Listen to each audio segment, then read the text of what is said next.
আমাদের নবী মুহাম্মদুর রাসূলুল্লাহ সাল্লাল্লাহু আলাইহি ওয়াসাল্লামের নাম মোবারক কেউ যদি একাধিকবার শুনে, একবার দরুদ শরীফ পড়া ওয়াজিব, বারবার পড়া মুস্তাহাব। একবার দরুদ শরীফ পড়া ওয়াজিব, বারবার পড়া মুস্তাহাব। কেউ যদি দরুদ শরীফ না পড়ে, তার ব্যাপারে হাদিস শরীফে এসেছে জনাবে মুহাম্মদুর রাসূলুল্লাহ সাল্লাল্লাহু আলাইহি ওয়াসাল্লাম ইরশাদ করেছেন, ক্বালা রাসূলুল্লাহি সাল্লাল্লাহু আলাইহি ওয়াসাল্লাম, আল বাখিলু মান যুকিরতু ইনদাহু ফালাম ইউসাল্লি আলাইয়া আও কামা ক্বালান নবিয়্যু আলাইহিস সালাতু ওয়াস সালাম। নবীজি বলেন, যার সামনে আমি মুহাম্মদুর রাসূলুল্লাহর নাম নেওয়া হয়েছে কিন্তু আমার উপর দরুদ শরীফ পড়েনি, সে হলো কৃপণ। আপনারা কি কৃপণ হতে রাজি? তাহলে নবীজির নাম শোনার সাথে সাথে কি করতে হবে? দরুদ শরীফ পড়তে হবে সাল্লাল্লাহু আলাইহি ওয়াসাল্লাম। 2 নাম্বার মাসালা, মাস চলতেছে রবিউল আউয়াল মাস। কোন মাস? রবিউল আউয়াল মাস। এই মাসে আমাদের নবী মুহাম্মদুর রাসূলুল্লাহ সাল্লাল্লাহু আলাইহি ওয়াসাল্লাম আগমন করেছেন। ঠিক তেমনি ভাবে এই মাসে আমাদের নবীর ওয়াফাত হয়েছে। দুনিয়াতে এসেছেন এই মাসে, দুনিয়া থেকে গেছেনও এই মাসে। রাসূল 12 তারিখ দুনিয়াতে এসেছেন, এটা নিয়ে ইখতিলাফ আছে। রাসূল সোমবারে দুনিয়াতে এসেছেন, এটা নিয়ে কোনো ইখতিলাফ নেই, উলামায়ে কেরামের মাঝে কোনো মতবিরোধ নেই। ঠিক তেমনি ভাবে 12 তারিখ দুনিয়া থেকে চলে গেছেন, এটা নিয়েও উলামায়ে কেরামের মাঝে কোনো মতবিরোধ নেই। নবীজি দুনিয়াতে এসেছেন, আমাদের শুকর আদায় করতে হবে, কৃতজ্ঞতা প্রকাশ করতে হবে। তবে আমার মন গড়া নয়, নবীজি যেইভাবে শিখিয়েছে সেইভাবে শুকরিয়া আদায় করতে হবে। বিশ্বনবীর কাছে জিজ্ঞাসা করা হলো, ইয়া রাসূলুল্লাহ, আপনি সোমবারে রোজা কেন রাখেন? আল্লাহ পাকের নবী বলেন, হাযা ইয়াউমুন ওয়ালিদতু ফীহ। বিশ্বনবী বলেন, এই সোমবারে আমি মুহাম্মদুর রাসূলুল্লাহর মিলাদ হয়েছে, জন্ম হয়েছে। বিশ্বনবী নিজের জন্মের খুশি পালন করতেছে পেট খালি করে, রোজা রেখে। আর আমাদের কিছু ভাইয়েরা রাসূলের মিলাদের শুকর আদায় করে পেট ভর্তি করে বিরিয়ানি দিয়ে, এরপরেও তারা সুন্নি। আর আমরা যারা রোজা রাখি, বিশ্বনবী যেইভাবে বলেছে সেইভাবে আমল করি, আমরা নাকি জাহান্নামী, আমরা নাকি ওয়াহাবি। আল্লাহ পাক রব্বুল আলামিন তাদেরকে বুঝার তৌফিক নসিব করুন। মুহতারাম হাজিরিন, এই মাসে 2টি শব্দ বহুল প্রচলিত। একটি শব্দ মিলাদুন নবী, আর একটি শব্দ সিরাতুন নবী। মিলাদুন নবী এর অর্থ হলো মুহাম্মদুর রাসূলুল্লাহ সাল্লাল্লাহু আলাইহি ওয়াসাল্লামের জন্ম। সিরাতুন নবী অর্থ হলো রাসূলুল্লাহর জীবন ইতিহাস। মুহাম্মদুর রাসূলুল্লাহ সাল্লাল্লাহু আলাইহি ওয়াসাল্লামের 63 বছরের সুন্দর জীবন সিরাতুন নবী। মিলাদুন নবী আর সিরাতুন নবীর মাঝে অনেক পার্থক্য আছে। এই পার্থক্যগুলো না বুঝার কারণে আমাদের অনেক ভাইয়েরা স্লোগান দেয়, মিলাদুন নবী কায়েম করো, সিরাতুন নবীকে লাথি মারো। আরো আসতে বলেন নাউজুবিল্লাহ। কি কি পার্থক্য? মিলাদুন নবী মানে মহানবীর জন্ম। জন্মের আলোচনা করতে গেলে জীবনী আসে না, কিন্তু জীবনী আলোচনা করতে গেলে জন্মের কথাও চলে আসে। জীবনীর আলোচনা করতে গেলে জন্মের কথাও কি চলে আসে। আপনি যদি কারো জীবনী পড়তে যান, সর্বপ্রথম লেখা হবে যে উনি এত সালে জন্মগ্রহণ করেছেন। তাহলে জীবনীর মধ্যে জন্ম আছে, কিন্তু জন্মের মধ্যে জীবনী নেই।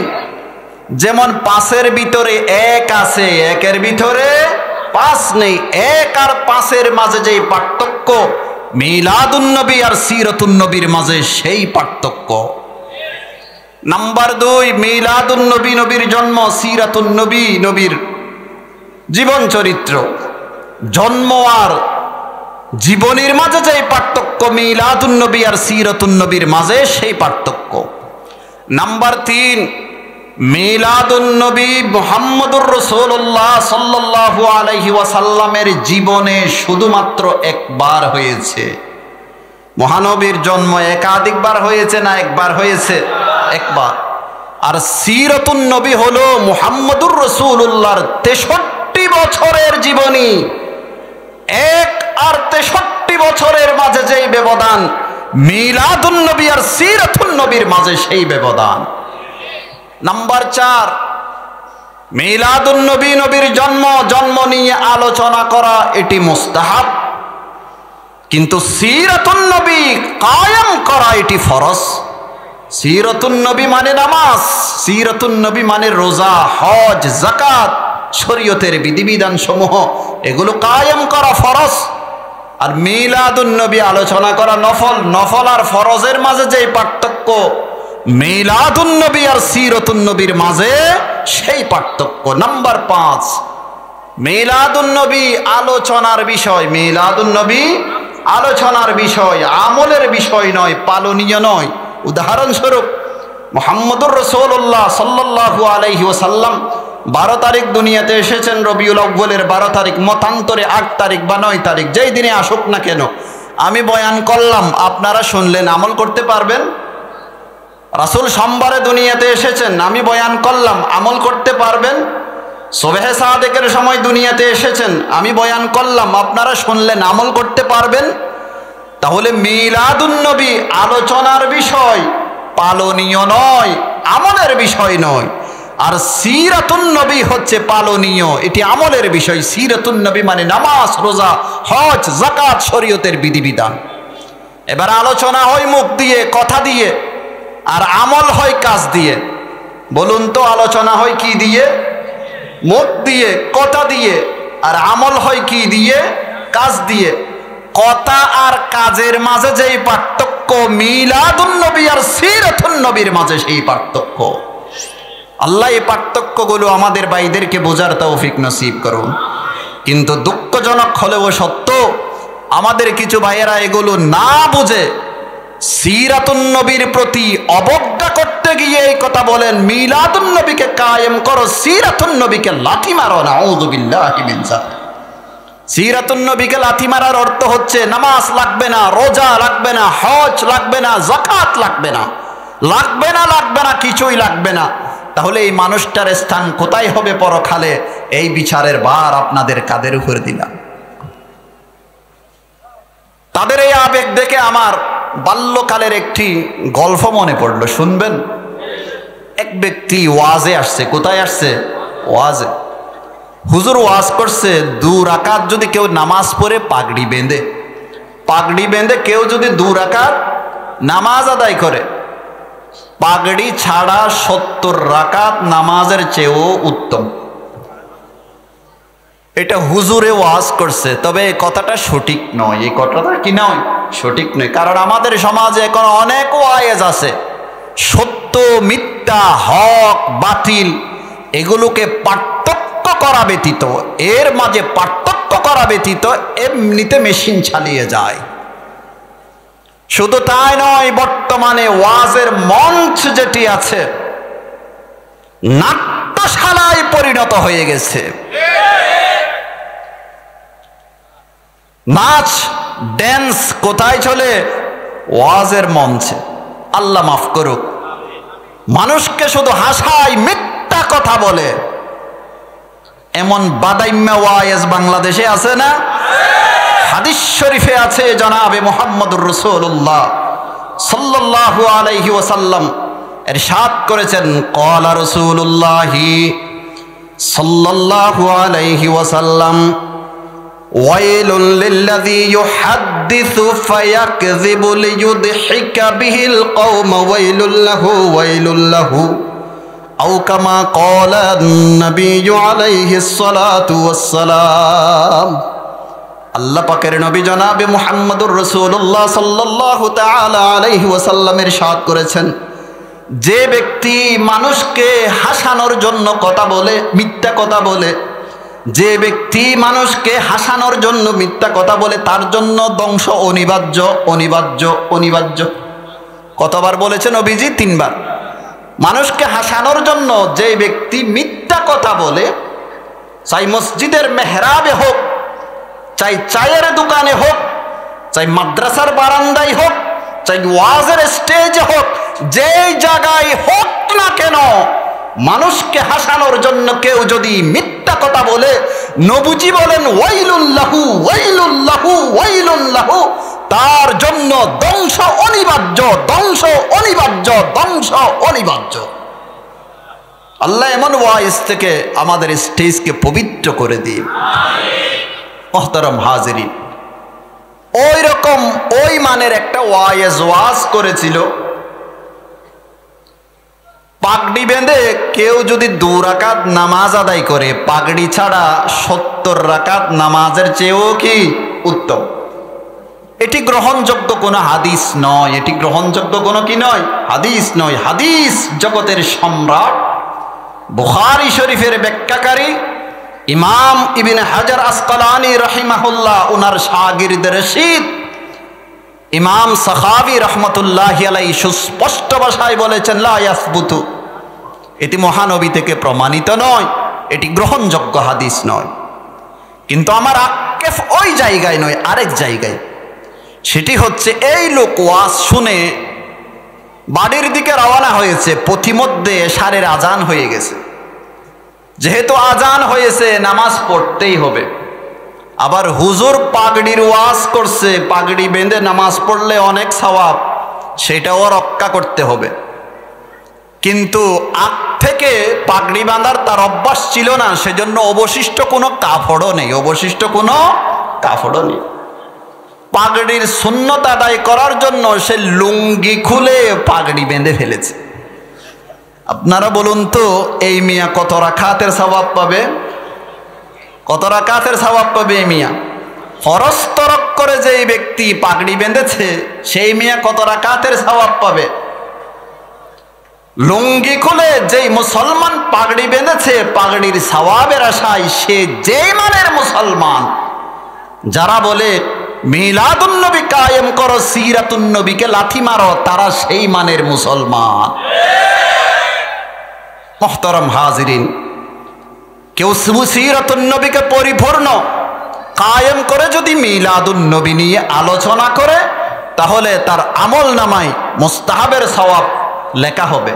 তবে সিরাতুন নবীকে বাদ দিয়ে শুধু মিলাদুন নবী নিয়ে আলোচনা করবে, এটার উপমা হলো লুঙ্গি খুলে পাগড়ি বাঁধার মতো। এবার মূল আলোচনায় আসি। কাল হাসরের ময়দানে আল্লাহ তাআলা কত শ্রেণীর মানুষকে আরশের নিচে ছায়া দান করবেন? 7 শ্রেণীর মানুষকে ছায়া দান করবেন, যেদিন আরশের ছায়া ব্যতীত আর কোনো ছায়া থাকবে না। 1 নাম্বার, ইমামুন আদিলুন, ন্যায় বিচারক, শাসক। ন্যায় বিচারক, শাসক, তার মর্যাদা এত বেশি, কাল হাসরের ময়দানে আল্লাহ তাআলা তাকে আরশের নিচে ছায়া দান করবে, যেদিন আরশের ছায়া ব্যতীত আর কোনো ছায়া থাকবে না। যার অধীনস্থে লোকজন আছে, যার অধীনস্থে লোকজন আছে, যার আন্ডারে লোকজন আছে, সে ব্যক্তি তার অধীনস্থদের জন্য আমির, সেই ব্যক্তি তার অধীনস্থদের জন্য আমির, ইমাম, শাসক। তাহলে ঘরের গার্জিয়ান থেকে নিয়ে, মা বাবা থেকে নিয়ে দেশের শাসক পর্যন্ত সকলেই হলো আমির। ঘরের কি থেকে নিয়ে, মা বাবা থেকে নিয়ে দেশের শাসক পর্যন্ত সকলেই হলো আমির। সকলকেই তার অধীনস্থদের ব্যাপারে ন্যায় বিচার করতে হবে। আপনি সন্তানের মা বাবা, আপনার সন্তানদের উপর ন্যায় বিচার করতে হবে, সঠিক পথে তাদেরকে পরিচালিত করতে হবে। যদি সঠিক পথে তাদেরকে পরিচালিত না করেন, আল্লাহর পাকড়াও থেকে আপনি বাঁচতে পারবেন না। যিনি দেশের শাসক আছে, সেও প্রজাদের উপর ইনসাফ করতে হবে, ন্যায় বিচার করতে হবে।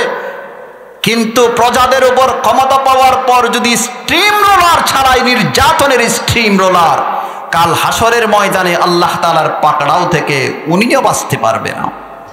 সেই জন্য নবীজি বলেন, 7 শ্রেণীর মানুষকে আল্লাহ তাআলা আরশের নিচে ছায়া দান করবে। যেদিন আরশের ছায়া ব্যতীত আর কোনো ছায়া থাকবে না। এক নাম্বার হলো ইমামুন আদিলুন, নেই বিচারক শাসক। হে পৃথিবীর জালিম শাসক, শুনে রাখো, আল্লাহ তাআলা জালিমদেরকে ছাড় দে, ছেড়ে দেন না। আল্লাহ তাআলা জালিমদেরকে কি দেন? ছাড় দেন, ছেড়ে দেন না। এই পৃথিবীর সর্বপ্রথম জালিমের নাম ছিল কাবিল। সারা জীবন অশান্তির আগুনে ধাও দাও করে জ্বলেছে। আরেক জালিমের নাম হলো ফিরআউন, লোহিত সাগরে আল্লাহ তাকে ডুবিয়ে মেরেছে। আরেক জালিমের নাম হলো কারুন, জমিনের নিচে দছিয়ে তাকে আল্লাহ ধ্বংস করেছে। আরেক জালিমের নাম হলো হাজ্জাজ বিন ইউসুফ, 1,20,000 উলামা আল্লাহর ওলিদেরকে হত্যা করেছে। তার পরিণামও ভালো হয়নি। হে দুনিয়ার জালিম শাসকরা, জেনে রাখো, জাতির উপর যদি জুলুম নির্যাতন চালাও, জাতির উপর যদি নির্যাতন চালাও, ইনসাফ যদি না করো, কারুনের যে অবস্থা হয়েছে, ফেরাউনের যে অবস্থা হয়েছে, কাবিলের যে অবস্থা হয়েছে, সেই অবস্থার আপনিও অপেক্ষা করুন।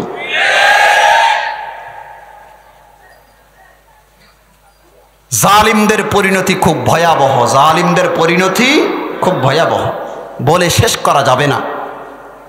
কেউ যেন কথা মনে না করে আমি জুলুম করে যাচ্ছি, হয়তো আল্লাহ টের পাবেন। আল্লাহ বলেন, ওয়ালা তাহসাবান্নাল্লাহা গাফিলা, ওয়ালা তাহসাবান্নাল্লাহা গাফিলা। আল্লাহ তাআলাকে কখনো গাফেল মনে করবে না, কখনো গাফেল মনে করবে না আল্লাহ তাআলাকে। তুমি জুলুম করতেছো, কিন্তু আল্লাহ দেখতেছে, ডিল দিচ্ছে, ছাড় দিচ্ছে, কিন্তু ছেড়ে দিবে না। আরেক আয়াতে আল্লাহ বলেন, ইন্নামাস সাবিলু আলাল্লাযীনা ইয়াযলিমুনান নাস ওয়া ইয়াবগুনা ফিল আরদি বিগাইরিল হক উলাইকা লাহুম আযাবুন আলীম। আল্লাহ তাআলা বলেন, যারা মানুষের উপর জুলুম নির্যাতন করে, না হক ভাবে জমিনের মধ্যে অন্যায় কাজগুলো করে, আল্লাহ তাআলা বলেন তাদের জন্য আল্লাহ তাআলা বেদনাদায়ক শাস্তির ব্যবস্থা করে রেখেছে। আরেক আয়াতে আল্লাহ তাআলা বলেন, লানাতুল্লাহি আলাজ জালিমিন, জালেমদের উপর আল্লাহ তাআলার লানত, অভিশাপ। জালেমদের উপর আল্লাহ তাআলার লানত, অভিশাপ। আরেক আয়াতে আল্লাহ তাআলা বলেন, সেই দিন তাদের উজর আপত্তি কোনো কাজে আসবে না। কোন দিন? কিয়ামতের ময়দানে। কোন দিন? কিয়ামতের ময়দানে তাদের উজর আপত্তি কোনো কাজে আসবে না। ওয়ালাহুমুল লানাতু ওয়ালাহুম সুউদ্দার, তাদের জন্য রয়েছে আল্লাহ তাআলার পক্ষ থেকে লানত, আল্লাহ তাআলার পক্ষ থেকে অভিশাপ এবং নিন্দনীয় নিবাস তাদের জন্য আল্লাহ তাআলা রেখেছেন। এবার আসে হাদিস শরীফের দিকে। এক হাদিসে আছে, জনাবে মুহাম্মদুর রাসূলুল্লাহ সাল্লাল্লাহু আলাইহি ওয়াসাল্লামের ইরশাদ করেছেন, ক্বালা রাসূলুল্লাহি সাল্লাল্লাহু আলাইহি ওয়াসাল্লাম, আইয়ুমা রা'ইন কাশশারা রা'ইয়াতাহু ফাহুয়া ফিন্নার, আও কামা ক্বালান নবিয়্যু আলাইহিস সালাতু ওয়াসসালাম। আল্লাহ পাকের নবী বলেন, যে শাসক তার প্রজাদের সাথে প্রতারণা করবে, তার ঠিকানা জাহান্নাম। ভোটের আগে আপনার সাথে ওয়াদা করেছে, আমি এই করব সেই করব, আপনার বাড়ি পর্যন্ত এসেছে। ক্ষমতায় আসার পর সূর্যের আলো পর্যন্ত আর তাকে দেখে না। এটা কি প্রতারণা নয়? এটা কি ধোঁকাবাজি নয়? নবীজি বলেন, আইয়ুমা রা'ইন গাশশারা রা'ইয়াতাহু ফাহুয়া ফিন্নার, যেই শাসক তার প্রজাদের সাথে প্রতারণা করেছে, তার ঠিকানা হলো জাহান্নাম। আরেক হাদিসে আছে, আল্লাহ পাকের নবী বলেন, ক্বালা রাসূলুল্লাহি সাল্লাল্লাহু আলাইহি ওয়াসাল্লাম, সালাসাতুন লা ইউকাল্লিমুহুমুল্লাহু ইয়াওমাল কিয়ামাহ ওয়া লা ইউযাক্কিহিম ওয়া লা ইয়ানযুরু ইলাইহিম ওয়া লাহুম আযাবুন আলীম, শাইখুন জানিন ওয়া মালিকুন কাযযাব ওয়া আইলুন মুস্তাকবির, আও কামা ক্বালান নবিয়্যু আলাইহিস সালাতু ওয়াসসালাম। নবীজি বলেন, 3 শ্রেণীর মানুষের সাথে কিয়ামতের ময়দানে আল্লাহ তাআলা কথা বলবেন না। কত শ্রেণীর মানুষ? 3 শ্রেণীর মানুষের সাথে আল্লাহ কাল কিয়ামতের ময়দানে কথা বলবেন না। তাদেরকে গুনাহ থেকে পবিত্র করে নেবেন না, ওয়ালা ইউযাক্কিহিম ওয়ালা ইয়ানজুরু ইলাইহিম, রহমতের দৃষ্টিতে তাদের দিকে তাকাবেন না। ওয়ালাহুম আযাবুন আলীম, তাদের জন্য আল্লাহ তাআলা বেদনাদায়ক শাস্তির ব্যবস্থা করে রেখেছেন। কত শ্রেণীর মানুষ? 3 শ্রেণীর মানুষ। 1 নাম্বার শাইখুন জানিন, বুড়ো হয়ে গেছে কিন্তু অন্যায় করা ছাড়েননি, বেবিচার ছাড়েননি। বয়োবৃদ্ধ বেবিচারী, বুড়ো হয়ে গেছে, জিনা বেবিচার ছাড়েনি। কাল হাসরের ময়দানে আল্লাহ সেই বৃদ্ধের সাথে কথা বলবে না, তাকে গুনাহ থেকে পবিত্র করে নিবে না এবং রহমতের দৃষ্টিতে তার দিকে তাকাবে না। তার জন্য আল্লাহ তাআলা রেখেছেন আযাবুন আলীম, বেদনাদায়ক শাস্তি। 2 নাম্বার ওয়া মালিকুন কাযযাব, মৃত্যুক শাসক। কেমন শাসক? মৃত্যুক শাসক। ভোটের আগে আপনার সাথে অনেক ওয়াদা করেছে, আমি এই দেব, সেই দেব, এই করব, সেই করব। ভোটে জয় হওয়ার পর আপনি তার কাছে যদি যেতে চান, অনেক বাধা আছে। সূর্যের আলো পর্যন্ত তাকে দেখেনি। নবীজি বলেন এই রকম মৃত্যুক শাসক, তাদের সাথে কাল কিয়ামতের ময়দানে আল্লাহ তাআলা কথা বলবে না, তাদের দিকে রহমতের দৃষ্টিতে তাকাবে না, তাদেরকে গুনাহ থেকে পবিত্র করে নিবেন। ওয়ালাহুম আযাবুন আলীম, তাদের জন্য বেদনাদায়ক শাস্তির ব্যবস্থা আল্লাহ করে রেখেছেন। 3 নাম্বার ওয়াইলুন মুস্তাকবির, গরিব কিন্তু অহংকারী। গরিব কিন্তু অহংকারী। আমাদের দেশে অনেক আছে গরিব কিন্তু অহংকার আছে। নবীজি বলেন অহংকারী গরিব, বেবিচারী বৃদ্ধ। নাম্বার 3 মৃত্যুক শাসক।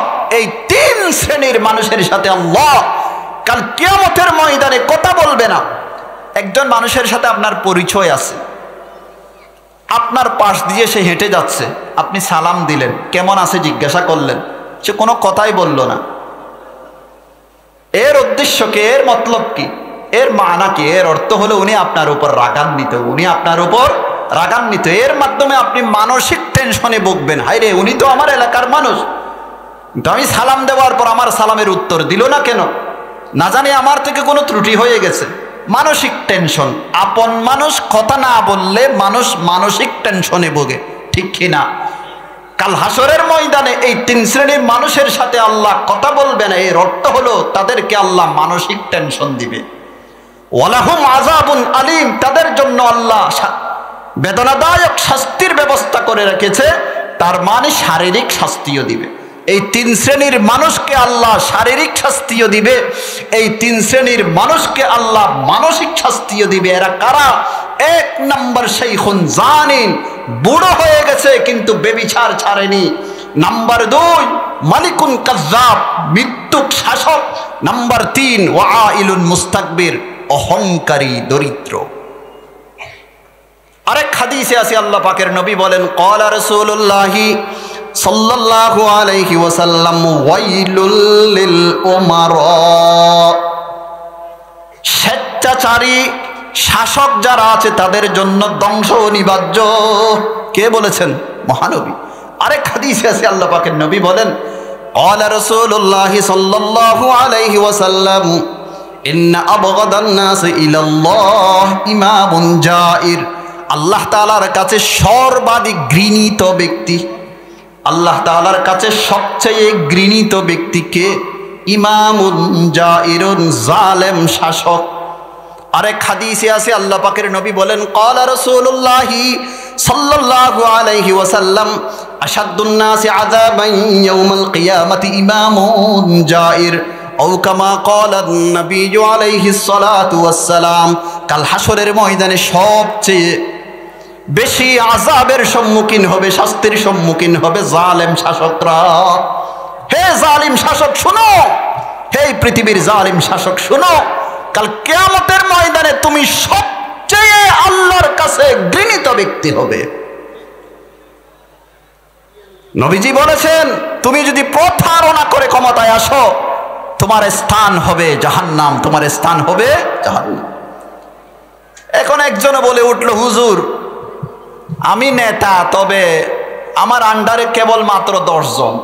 কুসরা পার্টি আছে না, অনেক কুসরা দল, আমি তো কুসরা দলের নেতা, আমাকেও কি জিজ্ঞাসা করা হবে কিয়ামতের ময়দানে? শুনেন হাদিস, জনাবে মুহাম্মদুর রাসূলুল্লাহ সাল্লাল্লাহু আলাইহি ওয়াসাল্লাম ইরশাদ করেছেন, ক্বালা রাসূলুল্লাহি সাল্লাল্লাহু আলাইহি ওয়াসাল্লাম, মা মিন আমিরি আশারাহ ইল্লা ওয়া হুয়া ইউতা বিহি ইয়াউমাল কিয়ামা। নবীজি বলেন 10 জনের আমির। কত জনের আমির?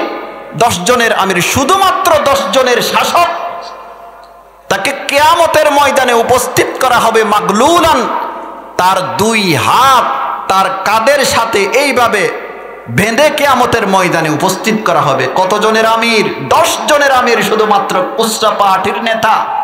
কাল হাসরের ময়দানে তার 2 হাত তার গাড়ের সাথে বেঁধে উপস্থিত করা হবে।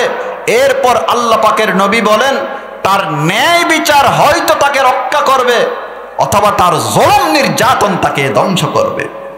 সেজন্য আমি 5 জনের নেতা, 10 জনের নেতা, যত জনের নেতা আপনি হন না কেন, আপনার আন্ডারে যদি কোনো মানুষ থাকে, আপনার নিচে যদি কোনো মানুষ থাকে, তাহলে এদের সাথে আপনি সদ্ব্যবহার করতে হবে, ইনসাফ করতে হবে। এদের উপর যদি আপনি জুলুম করেন, নির্যাতন করেন, কাল হাসরের ময়দানে আল্লাহ তাআলার পাকড়াও থেকে আপনি বাঁচতে পারবেন না। আর যদি ন্যায় বিচার করেন, আপনি আল্লাহ তাআলার প্রিয় বান্দা হয়ে যাবেন। কাল হাসরের ময়দানে আল্লাহ আপনাকে আরশের নিচে ছায়া দান করবে, যেদিন আরশের ছায়া ব্যতীত আর কোনো ছায়া থাকবে না। নাম্বার 2, ওয়াশাবুন নাশা ফি ইবাদাতিল্লাহ। এমন যুবক যারা নিজেদের যৌবন কালকে আল্লাহ তাআলার ইবাদতে ব্যয় করেছেন, তাদেরকেও আল্লাহ তাআলা কাল হাসরের ময়দানে আরশের নিচে ছায়া দান করবে। কিন্তু আমরা ইবাদতের জন্য সময় বেছে নিয়েছি বৃদ্ধকালকে। যখন মানুষ আল্লাহ বলতে আলগা বলে, আল্লাহ বলতে কি বলে? আলগা।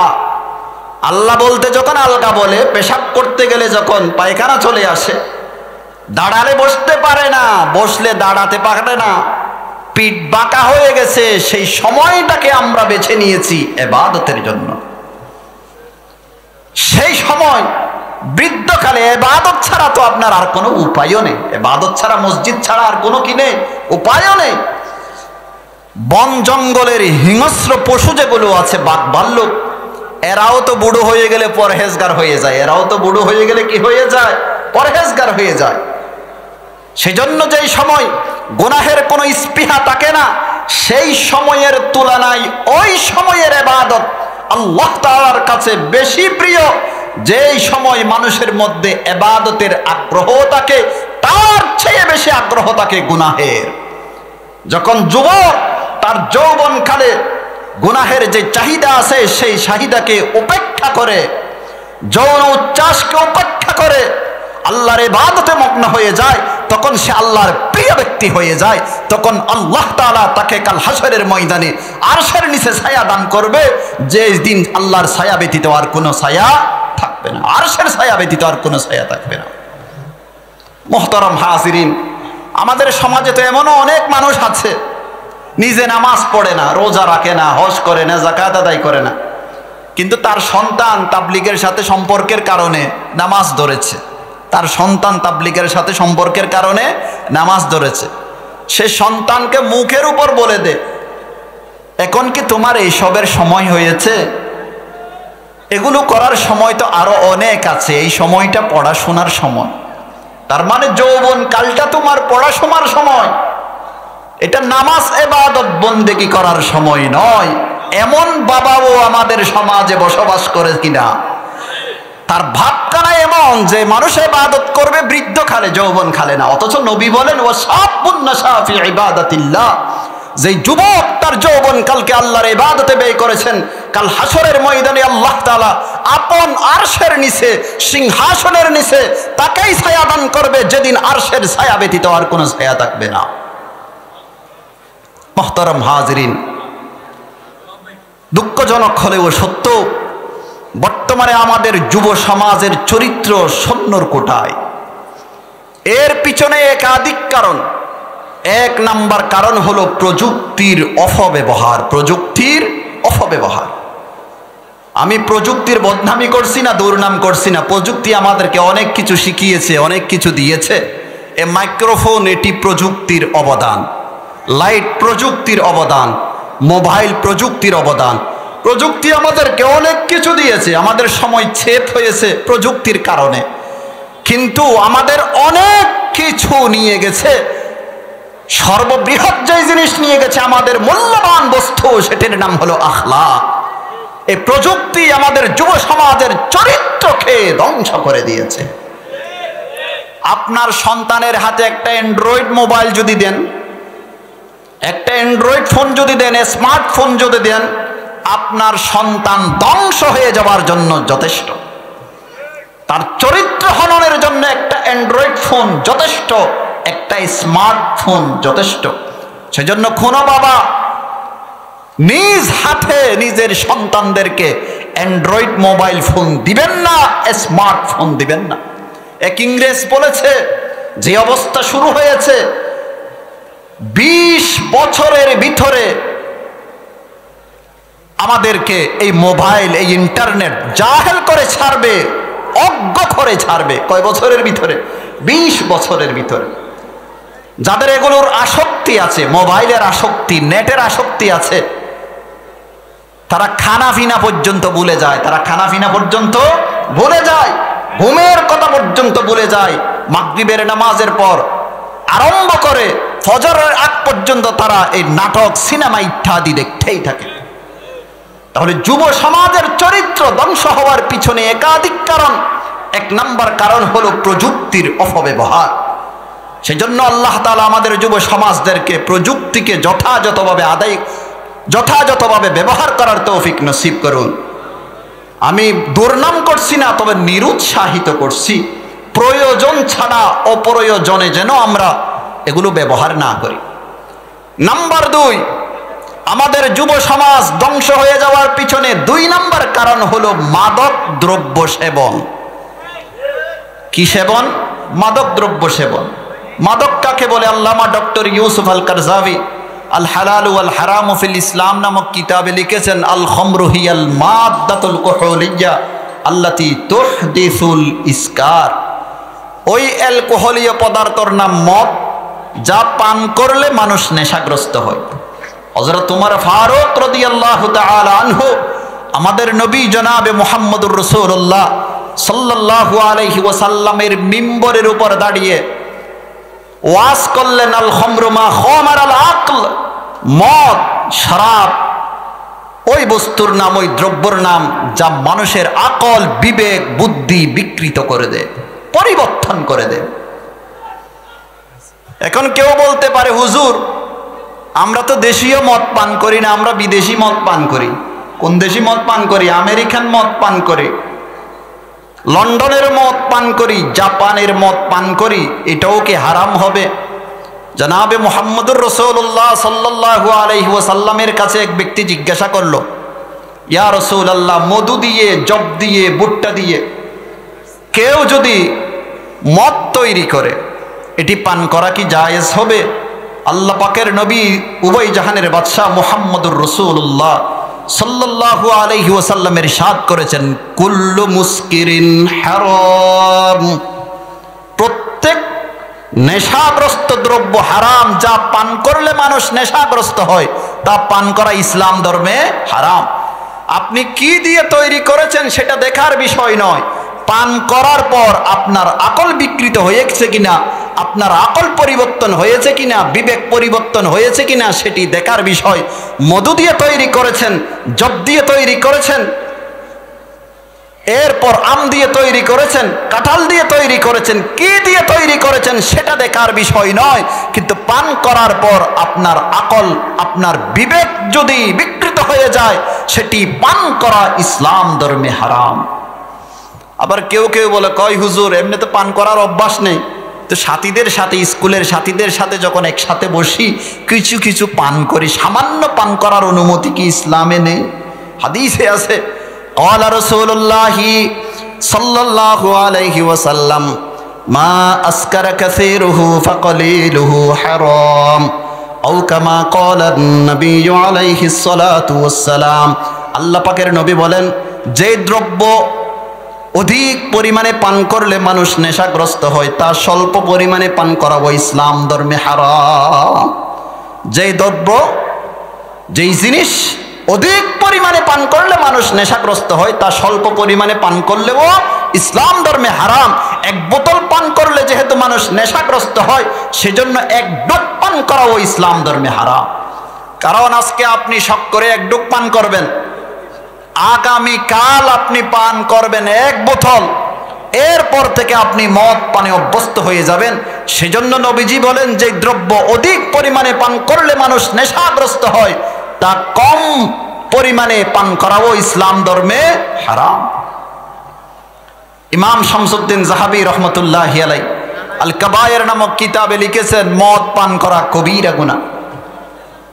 ইসলাম ধর্মে মদের 100-এর চেয়েও বেশি নাম ছিল, কিন্তু ধীরে ধীরে আল্লাহ তাআলা এই মদকে হারাম করে দিয়েছেন। সর্বপ্রথম আল্লাহ তাআলা আয়াত নাজিল করেছেন, ইয়া আইয়ুহাল্লাযীনা আমানু লা তাকরাবুস সালাতা ওয়া আনতুম সুকারা, হে মুমিনগণ নেশাগ্রস্ত অবস্থায় নামাজের কাছে যেও না। এরপরে আরেকটি আয়াত আল্লাহ তাআলা নাজিল করেছেন, ইয়াসআলুনাকা আনিল খামরি ওয়াল মাইসির কুল ফীহিমা ইসমুন কাবীরুন ওয়া মানাফিউ লিন-নাস ওয়া ইসমুহুমা আকবারু মিন নাফিহিমা। হে নবী, আপনার কাছে মদ জুয়া সম্পর্কে জিজ্ঞাসা করবে, আপনি তাদেরকে বলে দিন সেখানে কিছু লাভও আছে ক্ষতিও আছে, তবে ক্ষতির পরিমাণ লাভের চেয়ে বেশি। এরপর সূরা মায়েদার 90-91 নম্বর আয়াত আল্লাহ তাআলা নাজিল করে চিরজীবনের জন্য মদকে হারাম করে দিয়েছে। হযরত ওসমান গনি রাদিয়াল্লাহু তাআলা আনহু বলেন, ইজতানিবুল খামরা ফাইন্নাহা উম্মুল খাবায়েস, মদ পরিহার করো, ফাইন্নাহা উম্মুল খাবায়েস, সমস্ত অপকর্মের মূল হলো মদ। তার একটি ঘটনা হাদিসের কিতাবে আসছে যে একজন বুজুর্গ ব্যক্তি, তার উপর এক মেয়ে আসক্ত হয়েছে। সেই মেয়ে বুজুর্গ ব্যক্তিকে বলল, আপনি একটু আমার বাসায় আসেন, আমি কালেমা পড়ে ইসলাম ধর্ম গ্রহণ করব। বুজুর্গ মেয়ের বাড়িতে গেছে, যাওয়ার পর দরজা জানালা বন্ধ করে বুজুর্গকে বলতেছে, আমি কালিমায়ে শাহাদা পড়ার জন্য, ইসলাম ধর্ম গ্রহণ করার জন্য আপনাকে আসতে বলিনি, আমি আসতে বলেছি এই জন্য আপনি আমার সাথে জেনা করবেন। হয়তো আমার সাথে জেনা করতে হবে, অথবা এক বোতল মদ পান করতে হবে, অথবা এখানে একটা শিশু বাচ্চা আছে তাকে 2 টুকরা করতে হবে। এই 3 কাজ থেকে যে কোনো একটি কাজ তোমার করতে হবে, এই হলো তোমার মুক্তিপণ।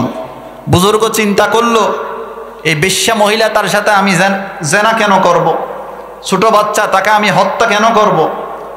কিন্তু মদ পান করা হারাম কবিরা গুনাহ বুঝলাম, কিন্তু জান তো বাঁচাতে হবে, আপাতত পান করে নি, আল্লাহ তাআলার দরবারে ক্ষমা চেয়ে নেব। এই 3 গুনার মধ্যে সবচেয়ে হালকা মনে করেছে কোন গুনাহকে? মদ পান করাকে। সে মদ পান করেছে। মদ পান করার পর মাথা কি আর ঠিক আছে? নাই, এই মেয়ের সাথে জেনা করে বসেছে, ওই বাচ্চাকে 2 টুকরা করেছে।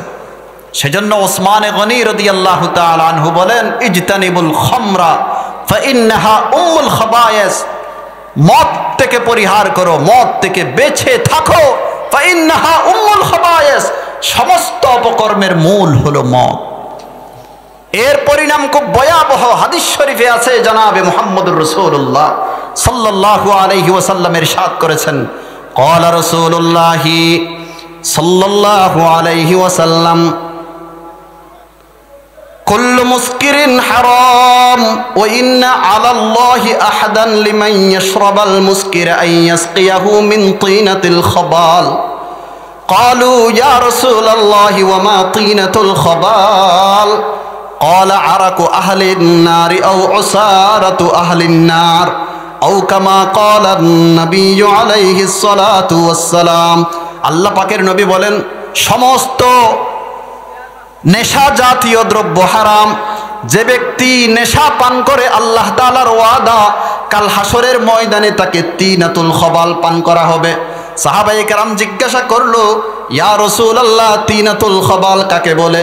আল্লাহ পাকের নবী বলেন, তিনাতুল খাবাল মানে জাহান্নামীদের কতস্থান থেকে যেই পুজ রক্ত বাহির হয় সেগুলোকে বলা হয় তিনাতুল খাবাল। কোনো মদদি, কোনো শরাবি তওবা ব্যতীত যদি ইন্তিকাল করে, কাল হাসরের ময়দানে আল্লাহ তাআলা তাকে জাহান্নামীদের কতস্থান থেকে যে রক্তপুঞ্জ বাহির হয় সেগুলো পান করাবে। আল্লাহ এই গুনাহ থেকে আমাদের যুব সমাজকে হেফাজত করো। ওয়াশাবুন নাশা ফি ইবাদাতিল্লাহ। দ্বিতীয় নাম্বার, এমন যুবক যে যুবকরা নিজের যৌবন কালকে আল্লাহর ইবাদতে ব্যয় করেছেন, তাদেরকে আল্লাহ কাল হাসরের ময়দানে আরশের নিচে ছায়া দান করবে। তিন নাম্বার, ওয়ারাজুলুন কলবুহু মুআল্লাকুন ফিল মাসাজিদ। যেই ব্যক্তির অন্তর মসজিদের সাথে লাগানো, যেই ব্যক্তির অন্তর মসজিদের সাথে লাগানো, এর অর্থ রাত দিন 24 ঘন্টা মসজিদে বসে থাকাইনি না, মসজিদ থেকে বের হলেও কিন্তু তার অন্তর চটপট করে পুনরায় মসজিদে আসার জন্য ফজরের নামাজের পরে মসজিদ থেকে বের হয়েছে, জোহরের আজানের অপেক্ষায় আছে, জোহরের নামাজ পড়ে বের হয়েছে, আসরের অপেক্ষায় আছে, আসরের নামাজ পড়ে বের হয়েছে, মাগরিবের অপেক্ষায় আছে, মাগরিবের নামাজ পড়ে বের হয়েছে, সব সময় গড়ির দিকে তাকায়, তার অন্তর চটপট করে মসজিদে যাওয়ার জন্য। যদি তার কোনো ঝামেলা না থাকতো, ঘরের যদি কোনো কাজ না থাকতো, রিজিক উপার্জনের যদি কোনো কাজ না থাকতো, মনে হচ্ছে সে সারাক্ষণ মসজিদে পড়ে থাকতো। এমন মন মানসিকতা যে ব্যক্তি তৈরি করতে পেরেছে, নবীজি বলেন কাল হাসরের ময়দানে আল্লাহ তাকেও আরশের নিচে ছায়া দান করবে, যেদিন আরশের ছায়া ব্যতীত আর কোনো ছায়া থাকবে না। নাম্বার 4, ওয়ারাজুলান তাহাব্বা ফিল্লাহি ইজতামা আলাইহি ওয়া তাফাররাকা আলাইহি। দুজন ব্যক্তি একে অপরকে মহব্বত করলো, দুজন ব্যক্তি পরস্পরে মহব্বত করলো আল্লাহকে কেন্দ্র করে, আল্লাহকে রাজি করার জন্য একে অপরকে যদি মহব্বত করে, তাদেরকেও কাল হাসরের ময়দানে আল্লাহ তাআলা আরশের নিচে ছায়া দান করবে, যেদিন আরশের ছায়া ব্যতীত আর কোনো ছায়া থাকবে না। মহব্বতটা কিসের জন্য হতে হবে? আল্লাহর জন্য হতে হবে। আল্লাহর জন্য মানে যুবক সন্তান দাড়ি রেখেছে, সেই জন্য আমি তাকে মহব্বত করি। যুবক সন্তান তাবলীগে সময় লাগিয়েছে 40 দিন 3 মাস 1 চিল্লা, 1 বছর লাগিয়েছে, সেই জন্য আমি তাকে মহব্বত করি। এলাকার কোনো যুবক মসজিদে আসে না, কিন্তু আমার ভাতিজা সবার আগে মসজিদে চলে আসে ফজরের নামাজের সময়, সেজন্য আমি তাকে মহব্বত করি।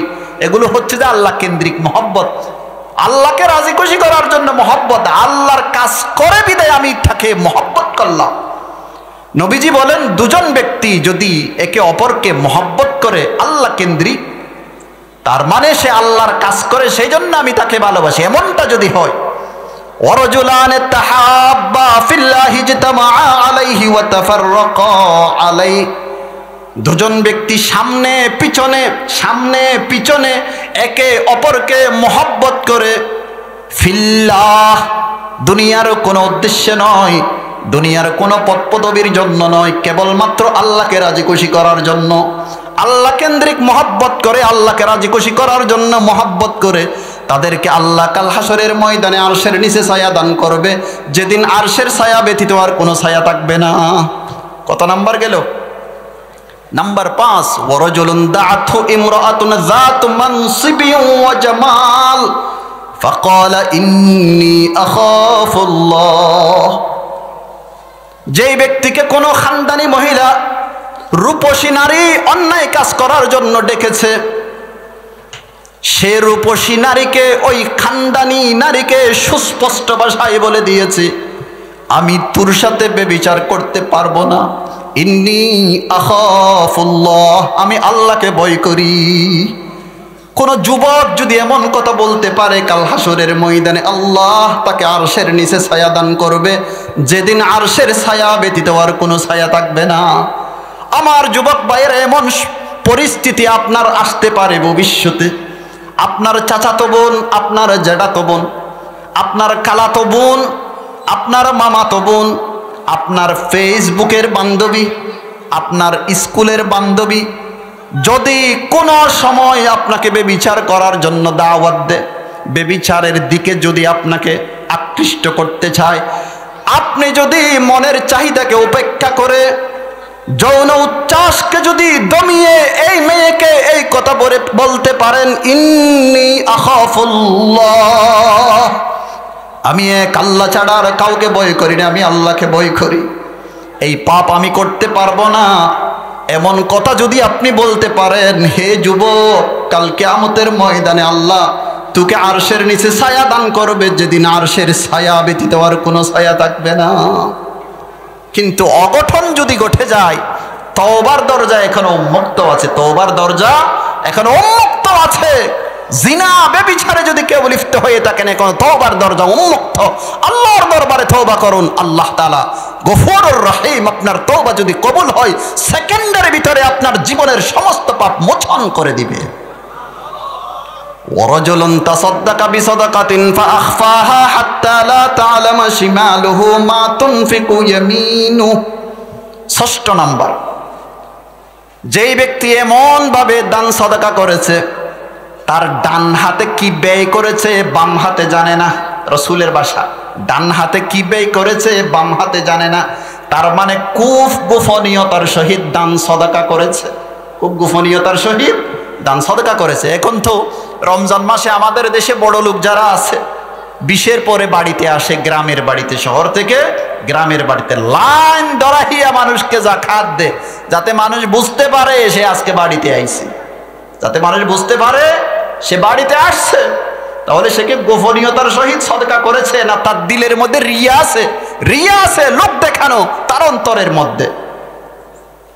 সুনাম সুখ্যাতি অর্জনের জন্য এই কাজ আমাদের দেশের অনেক বড় লোকরা রমজানের আখেরি 10 দিনে করে থাকেন। সওয়াব পাওয়া তো দূরের কথা, আপনার আমল নামায় শিরকে আসগরের গুনাহ লেখা হবে। নবীজি বলেন, ওগো আমার সাহাবায়ে কেরাম, তোমাদের জন্য আমি যেই গুনাহকে সবচেয়ে বেশি ভয় করি সেটি হচ্ছে আশিরকুল আসগর, ছোট শিরিক। সাহাবায়ে কেরাম জিজ্ঞাসা করলো, ইয়া রাসূলুল্লাহ ওমা শিরকুল আসগর, ছোট শিরিক কাকে বলে? নবীজি বলেন, আর রিয়া, মানুষকে দেখানোর জন্য নেক কাজ করা, ভালো কাজ করা, এটা হলো ছোট শিরিক। মানুষকে দেখানোর জন্য কি কাজ করা? ভালো কাজ করা। হাদিসে আছে, আল্লাহ পাকের নবী বলেন, ক্বালা রাসূলুল্লাহি সাল্লাল্লাহু আলাইহি ওয়াসাল্লাম, মান সাল্লা ইউরাই ফাকাদ আশরাকা ওয়া মান সামা ইউরাই ফাকাদ আশরাকা ওয়া মান তাসাদদাকা ইউরাই ফাকাদ আশরাক, আও কামা ক্বালা an-নবী আলাইহিস সালাতু ওয়াস সালাম। যে ব্যক্তি মানুষকে দেখানোর জন্য নামাজ পড়লো, সে শিরিক গুনাহ করলো। কি গুনাহ করলো? শিরিক গুনাহ করলো। যে ব্যক্তি মানুষকে দেখানোর জন্য রোজা রাখলো, সে শিরিক গুনাহ করলো। যে ব্যক্তি মানুষকে দেখানোর জন্য সদকা করলো, সুনাম অর্জনের জন্য সদকা করলো, সেও শিরিক গুনাহ করলো। আল্লাহ এমন শিরিক গুনাহ থেকে আমাদেরকে বেঁচে থাকার তৌফিক নসিব করুন। নবীজি বলেন, যেই ব্যক্তি খুব গোপনীয়তার সহিত সাদাকা করেছে, দান খায়রাত করেছে, কাল হাসরের ময়দানে আল্লাহ তাআলা তাকে আরশের নিচে ছায়া দান করবে, যেদিন আরশের ছায়া ব্যতীত আর কোনো ছায়া থাকবে না। 7 নাম্বার, ওয়ারাজুলুন যাকারাল্লাহ খালিয়ান ফাফাদাত আইনা। আল্লাহ পাকের নবী বলেন, যেই ব্যক্তি নির্জনে আল্লাহকে যখন স্মরণ করে, তখন আল্লাহর ভয়ে তার চক্ষু দিয়ে পানি বাহির হয়। আল্লাহর ভয়ে তার চক্ষু দিয়ে পানি বাহির হয়। নির্জনে যেই ব্যক্তি আল্লাহকে স্মরণ করে, স্মরণ করার সাথে সাথে তার চক্ষু থেকে পানি বাহির হয়, নবীজি বলেন, সেই ব্যক্তিকেও আল্লাহ তাআলা কাল হাসরের ময়দানে আরশের নিচে ছায়া দান করবে, যেদিন আরশের ছায়া ব্যতীত আর কোনো ছায়া থাকবে না। তিরমিজি শরীফের হাদিস, আল্লাহ পাকের নবী বলেন, প্রোগ্রাম যেরকম সেরকম করে।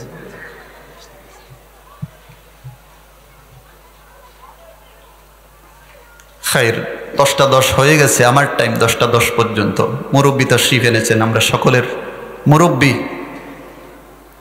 হযরতুল আল্লাম জনাব মাওলানা মুশতাকুন নবী সাহেব বারাকাল্লাহু ফি হায়াতিহি তাইয়্যিবা হুজুর তাশরীফ এনেছেন, আলোচনা করবে। তাহলে 7 শ্রেণীর মানুষকে কাল হাসরের ময়দানে আল্লাহ তাআলা আরশের নিচে ছায়া দান করবেন, যেদিন আরশের ছায়া ব্যতীত আর কোনো ছায়া থাকবে না। আমি আবার গনে দিচ্ছি, এরপর আমার কথা আমি শেষ করবো। 1 নাম্বার, নেই বিচারক শাসক। 2 নাম্বার, যেই যুবক তার যৌবন কালকে আল্লাহর ইবাদতে ব্যয় করেছে। 3 নাম্বার, যেই ব্যক্তির অন্তর মসজিদের সাথে ঝুলানো, যেই ব্যক্তির অন্তর মসজিদের সাথে লাগানো। 3 নাম্বার, 2জন ব্যক্তি পরস্পরে মহব্বত করেছে সামনে পিছনে আল্লাহকে রাজি খুশি করার জন্য। কত গেল? 4। 5 নাম্বার, যে ব্যক্তিকে কোনো সুন্দরী নারী, রূপসী নারী, খানদানি নারী অপকর্ম করার জন্য ডেকেছে, সে আল্লাহর ভয়ে বলেছে, ইন্নী আখাফুল্লাহ, আমি আল্লাহকে ভয় করি। 6 নাম্বার হলো, যেই ব্যক্তি খুব গোপনীয়তার সহিত দান সাদাকা করে, তাকেও আল্লাহ আরশের নিচে ছায়া দান করবে। 7 নাম্বার হলো, যে ব্যক্তি নির্জনে যখন আল্লাহর কথা স্মরণ করে তখন জাহান্নামের বয়ে, আল্লাহর আযাবের বয়ে কাঁদতে থাকে, তার চক্ষু দিয়ে পানি ভাসতে থাকে, তাকেও আল্লাহ তাআলা কাল হাসরের ময়দানে আরশের নিচে ছায়া দান করবে, যেদিন আরশের ছায়া ব্যতীত আর কোনো ছায়া থাকবে না। আল্লাহ পাক রব্বুল আলামিন আমাদেরকে 7 শ্রেণীর মানুষের অন্তর্ভুক্ত হওয়ার তৌফিক নসিব করুন। ওয়া আখিরু দাওয়ানা আনিল হামদুলিল্লাহি রাব্বিল আলামিন ওয়া সাল্লাল্লাহু আলা সাইয়্যিদিনা মুহাম্মদ ওয়া আলা আলিহি ওয়া সাহবিহি ওয়া বারিক ওয়া সাল্লাম।